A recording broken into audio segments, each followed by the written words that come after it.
Yes, good evening everyone. I don't know how to start. It's me, Amelita Clemenya. I just want to show you how to give the or put some amount of your BNB. Okay, so I'll just show you in here. This one.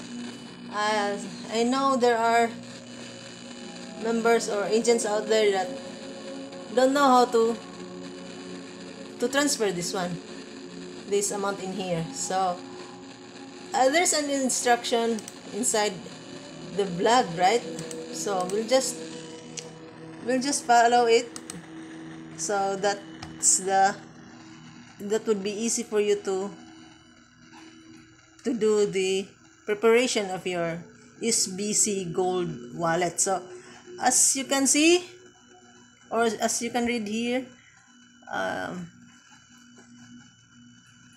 now that you have logged in, how do you find your custodial wallet? Simply scroll down to SBC membership information and you'll see your SBCG wallet is.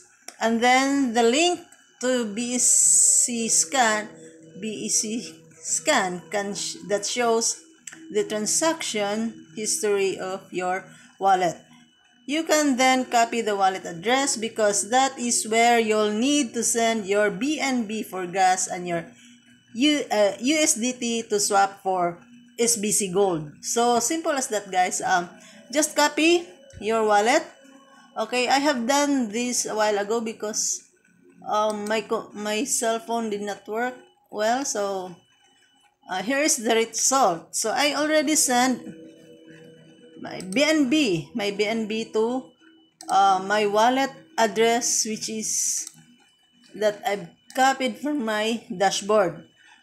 Okay, so I know you have now in your mind or idea how to do it. So I copied this one and then send BNB worth of $9.92. So now that I'm done, we can check the result in here. So as you can see here, I have now the $9.92. Okay, so and then we have to prepare now the wallet inside the link, and since it's confidential, I will have to continue this in the next video. Okay, so bye for now, guys.